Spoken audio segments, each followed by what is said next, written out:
Hey everybody, welcome into Just a Bit Outside, presented by WaFd Bank. Join the best bank at wafdbank.com. I'm Michelle Ludtka, and this week we are talking Major League Soccer as the season gets going this weekend. And to start it off, we have got a special Hot Topics Roundtable with Sports Director Aaron Levine, Fox Sports Soccer Analyst Stu Holden, and the voice of the Sounders, Keith Costigan. Take a listen. Let's jump in here, guys. It's great to see you all. We've got a big week with Major League Soccer finally getting underway a little bit later than we would have hoped this year, but I'm just happy we're having a season. For our first topic, I am curious your thoughts of, obviously, this league and the whole world really is coming off of a year and a season specifically for Major League Soccer that was unlike no other. Based on that, kind of going back to normalcy this year in 2021, what do you expect overall from the 2021 season? I mean, for me, I'll jump in. I think, the fact that we're going to, I know it's not going to be full stadiums yet, but we're going to get some fans in attendance. It just feels more real. It was great to get games last year. I think we all needed that with the issues that we were having, not being able to interact. So it was a great distraction. But I think being in the stadium, looking around and seeing other faces and hearing the atmosphere for big moments, for me, that's going to be the big thing. That's going to be a sign for me that, hey, we're moving in the right direction. We're not quite where we want to be yet, but it's a very positive step, and I'm just excited to get it started.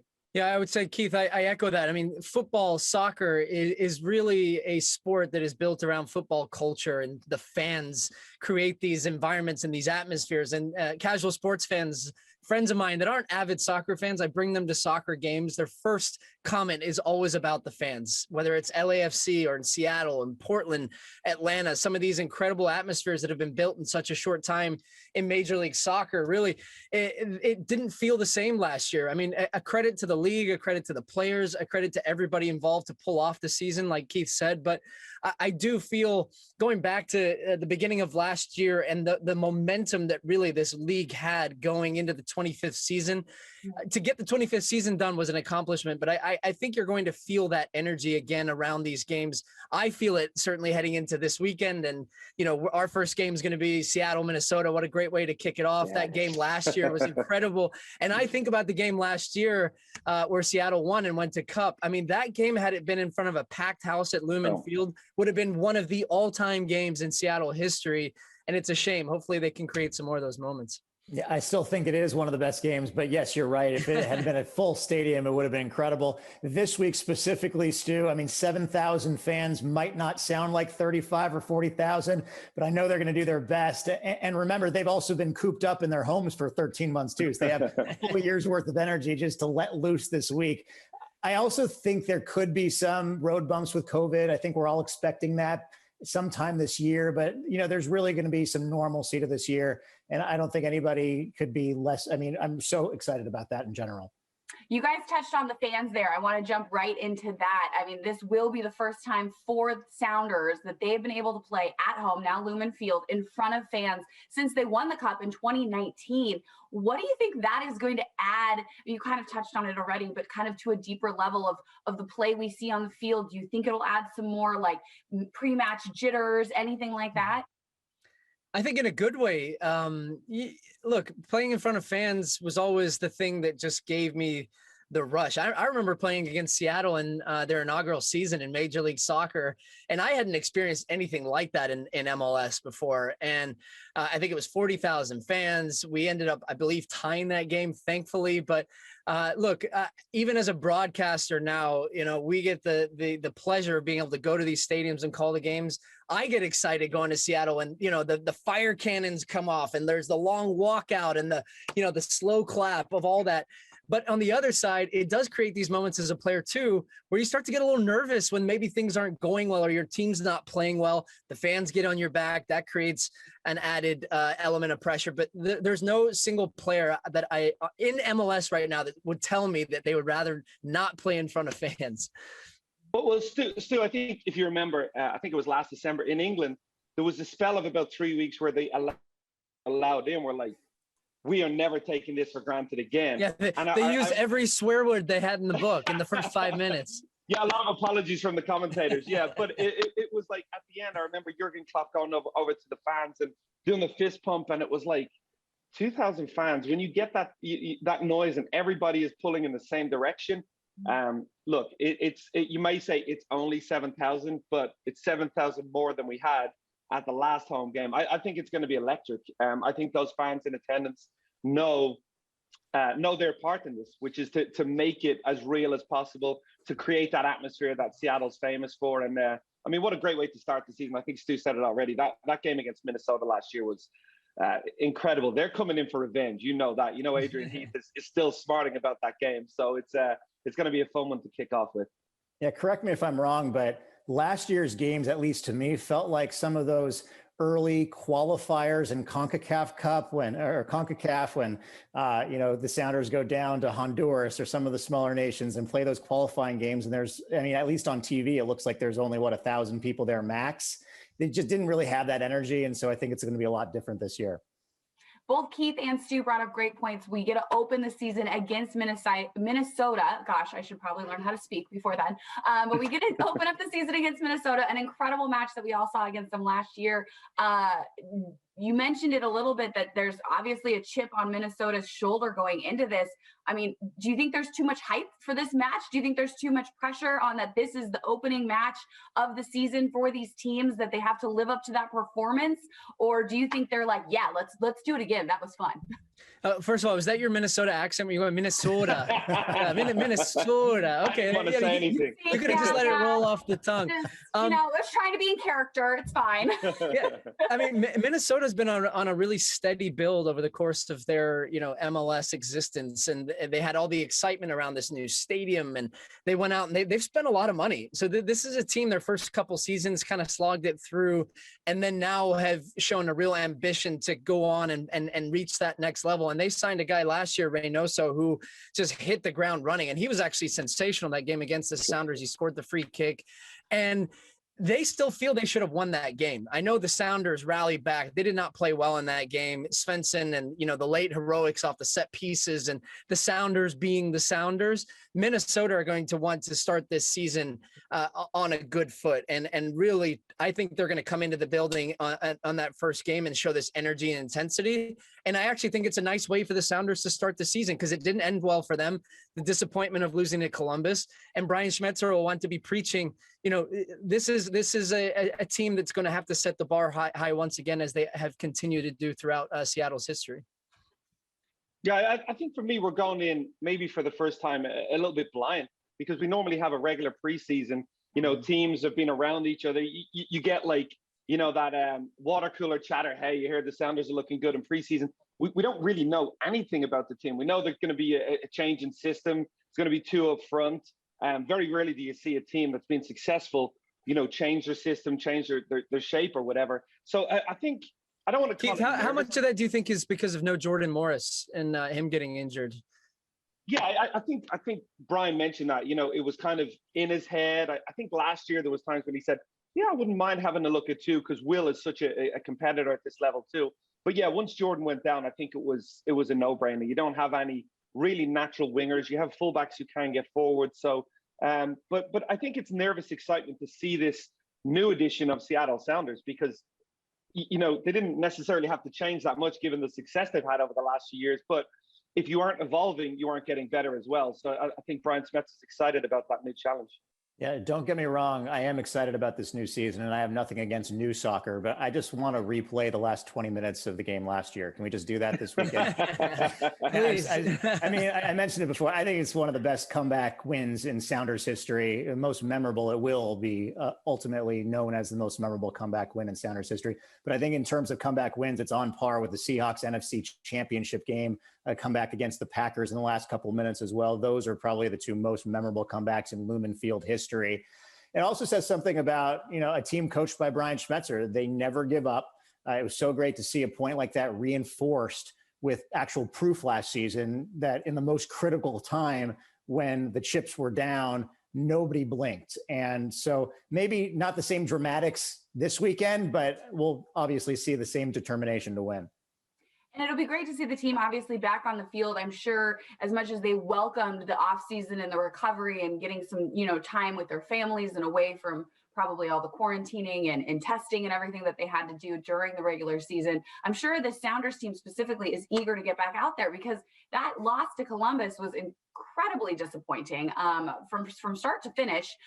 We've seen the Sounders do it again. You know, they had that unfortunate loss in Toronto several years ago in the Cup final, and then came back. And what do you expect as a whole this year from the Sounders, coming off a disappointing end like that? But then also, you mentioned, you know, no Jordan Morris this year, but on the positive side, we do have a Freddie Montero, a more veteran Freddie Montero, but we still have him returning to Seattle. Yeah, it's nice to. You're going to go there, Keith? You a big Freddie Montero fan? No, I want to have a go, because first of all, Michelle, you said maybe some of the players were happy to get away. I'm picturing Stu Holden quarantining, because this guy cannot sit still. Like, I've worked games at 5 a.m. with Stu, and he has the same energy levels. So I think players are like, yeah, when's preseason starting? I think they were happy to get back out, that camaraderie amongst the group. And I mean, I'll let Stu talk a little bit about Freddie Montero, but I think normally they say, you know, you don't go back, it's never the same again, you know, those expectations, you're looking at what the player did in the past. But I really get a sense Freddie wanted to be here, and that played a massive part in it. And I think a happy player is a better player, and we've already seen moments, the little clips that we have been given, Freddie looks like he's ready to shine again. So but he'll have an impact for sure. But I think any Sounders fan should be realistic about the production that he will produce. And it's not going to be the Freddie Montero when he first came in the league back in 07, 08. And, you know, I'm dating myself, although I feel like it's good for Freddie that I played against him during those years. And I remember him, though, just being such a good player. And he doesn't have the same quickness. He doesn't have the same, energy, I would say, in the field in total, but he's still a quality player. And I think he will be a nice complement to the guys that you already have up front, in Rui Diaz and Will Bruin. And can Bruin be a regular starter? I'm interested to see really what the Sounders team looks like. It's to Keith's point. I think it's going to be one. It's not going to be a full guns blazing at the beginning type Sounders performance. You know, you've lost guys like Jovan Jones and Kelvin Leerdam and, Jordan Morris out for the season as well. So these were veteran pieces, but also instrumental pieces as part of this team. And this is why Brian Schmetzer gets paid the big bucks. He got the new contract. You know, I do think this is a team that's going to get better over the course of the year, and the summer window is going to be really important for them again, and how they actually strengthen the squad with a new technical director and Craig Weibel, who has come in with Chris Henderson going down to Miami. Yeah. How about the GMs from Real Salt Lake for like the last 13 years now being in Seattle? But yeah, you talk about hopefully Nico Lodero's back on the field sooner than later as well. I know he's fighting a bit of an injury right now too.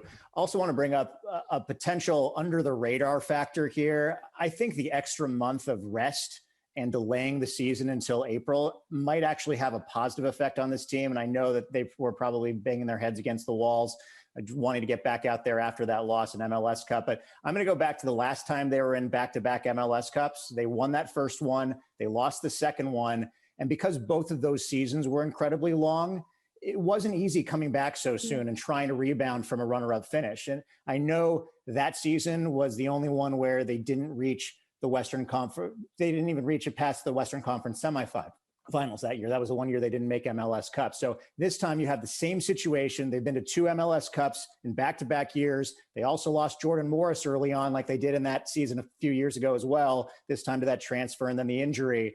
But at least they got an extra month of rest. So it's kind of some time to figure out what their attack's going to look like. I know they changed formations. I think that could serve them well this season too. Yeah. Oh, Aaron, all I'm hearing is poor Sounders. You know, they have to play all the way. They have to play so deep into the season. They make MLS Cup all the time. Oh, poor them. But no, I actually really, I agree with you. You know, it grinds on you, especially when you consider what last year was and quarantine and what these players went through emotionally, physically, and then the long season off the back of that to then lose. I think they would have enjoyed some time away. I don't know what guys were able to do as far as, you know, get out and about with families, but it does make a big difference in the head as well. I just want to point out, Stu, you are outnumbered here. Sounders. And then you're the unbiased. I have the Sounders jersey up here, so I'm on the team. How cool How cool are those new jerseys? They're nice. They're very nice. The Jimi Hendrix touch. It was one of the better jersey releases I've ever seen in MLS, actually. I love it. I love it. And I got to just give you a shout out because as you're speaking, I realized your scarf. I thought it was just USA, and then I realized it says USA. Yeah. USA. I mean, I also have our MLS Cup thing here. He's got all the good You stuff. just happen to have it right there. I mean, that's really lucky. It just for us, happened to be here on the floor. Well, before we wrap things up, guys, I want to press you on kind of the overall season and all the teams. I mean, I don't need you to pick like a winner of the 2021 MLS Cup. That you don't have to unless you want to. But I would love kind of your top contenders or top teams that you think are going to really make a run for it in the East and the West this year. You can't have Stu on and not make him make a prediction. That's his business. So I'll lead in. I will say I think it's going to be. I think Minnesota are going to be a lot better again this year. I think Stu mentioned Reynoso's been an excellent player. An excellent impact at the end of last season. High expectations for him. I think LAFC, the expectations are they're going to be back somewhat closer to their best and maybe have a little bit of a point to prove as well. Portland will be stronger too. We've already seen their CCL play. They look like they're firing going forward. And I think Seattle will be there or thereabouts. We always mention these injuries, but Seattle have overcome that in the past as well. So if I was to push on the West, I would probably say LAFC would be the favorites. The Eastern Conference, I've watched Atlanta already. Philadelphia Union have lost the player. That's a little bit more difficult for me. But that's as far as I'm going. LAFC in the West, and I think they'll be in the MLS Cup final. Yeah, I think. Come on, Stu, give me. I'm going to let Aaron go first. I'm going to back that cleanup here. Save the best for last year. Listen, I'll be the homer. I'm going to take the Sounders in the West. I know LAFC is going to be a threat as well. Honestly, I pay very little attention to the Eastern Conference, so I'm just going to close my eyes and say Philadelphia because they seem to be competitive every single year, and they always end up somewhere near the top. But seeing as you guys both are discounting the Eastern Conference, I'm going to start with my favorite for MLS Cup from the East, the Columbus Crew, defending champions, and I think have gotten stronger this year. They made some good, savvy acquisitions in the offseason. A guy like Kevin Molino, who's hurt to start the season, but the best thing that you can do as a defending champion, Sounders know it better than anyone else, is to bring back the core of your team. They did exactly that. They have a coach that's been there before.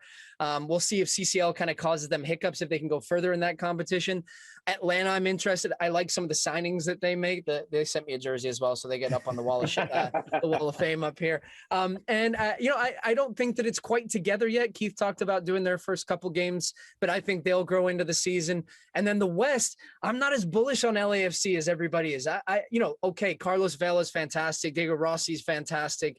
I still think they struggle at striker a little bit. Rodriguez, we'll see what happens if he stays or goes to Spain. And then in the back, they still don't know who their goalkeeper is. And it's been an issue for them that's plagued them for 2 seasons. In big moments, their defense and their keeper have let them down. That's where the Sounders really beat them in that famous Western Conference final matchup. And so I see Seattle in the mix. Portland, I think, are going to be much better. And I actually have Portland to win the Western Conference this year with Seattle and then LAFC in third. So, Stu, it's our job to bring more West Coast bias into the world because there's just not enough of I'm it, down in LA, West Coast, best coast. Perfect. We can all agree on that. I love it. And regardless, we are just excited that soccer is back. The season starting this weekend. Of course, excited to see both of you gentlemen in Seattle for the Sounders, Minnesota on Friday, FS1, 6:30 kickoff. It'll be awesome. Thank you so much, you guys, for joining us today and giving us your great takes and insight. Much appreciated. Thank you. Thanks for having us, Michelle. Up next, we've got On the Clock as Aaron Levine looks to defend his Trivia Master title.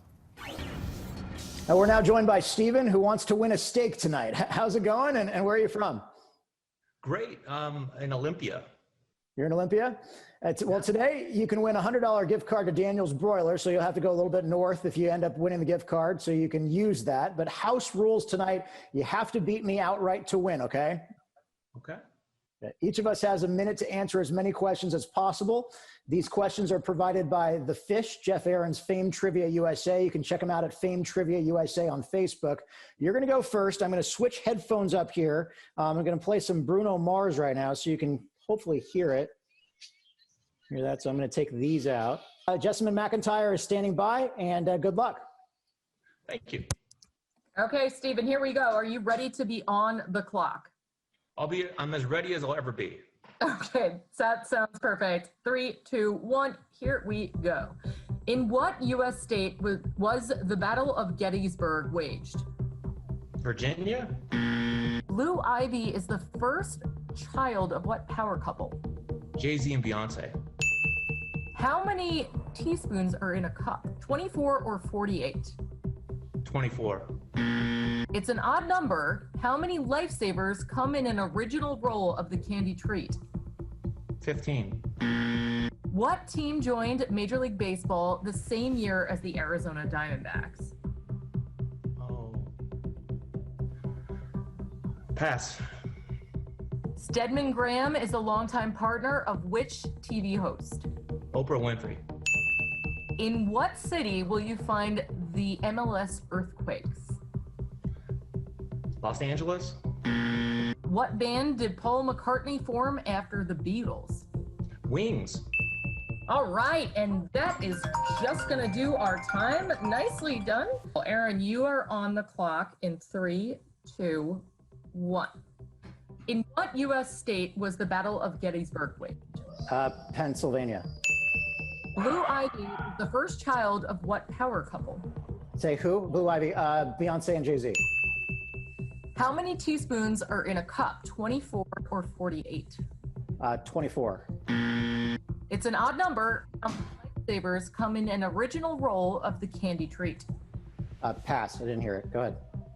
What team joined Major League Baseball the same year as the Arizona Diamondbacks? Ooh, pass. Stedman Graham is the longtime life partner of which TV host? Oprah. In what city will you find the MLS earthquakes? San Jose. What band did Paul McCartney form after the Beatles? Wings. What NBA team did Michael Jordan end his playing career with? Bobcats. That will do it for us on your round. And Aaron, you are victorious once again. Wow. That was close. Great game, Stephen. Thanks so much for joining us. And for joining us tonight, we've got a Q13 FOX coffee mug for you. I appreciate it. And shout out to Olympia. Here are the answers. The Battle of Gettysburg was in the state of Pennsylvania. Blue Ivy was the first child of Beyonce and Jay-Z. There are 48 teaspoons in a cup. 11 lifesavers come in a single roll, and the Tampa Bay Rays, then the Devil Rays, joined Major League Baseball the same year as the Arizona Diamondbacks. Stedman Graham is the life partner of Oprah Winfrey. The Earthquakes of Major League Soccer are from San Jose. Paul McCartney created the band Wings after the Beatles, and Michael Jordan ended his playing career with the Washington Wizards. Now, if you want to take on Aaron and be a part of On the Clock, just head over to Twitter and send a note to Aaron at AaronQ13 FOX for your chance to join us here on the show. And that does it for this episode of Just a Bit Outside, presented by WaFd Bank. Join a best bank. A huge thanks to Stu and Keith for joining us this week. Remember that you can find all episodes at justabitoutside.fox and wherever you subscribe to podcasts. For Aaron Levine and our production crew, I'm Michelle Ludtka. Have a great rest of your week.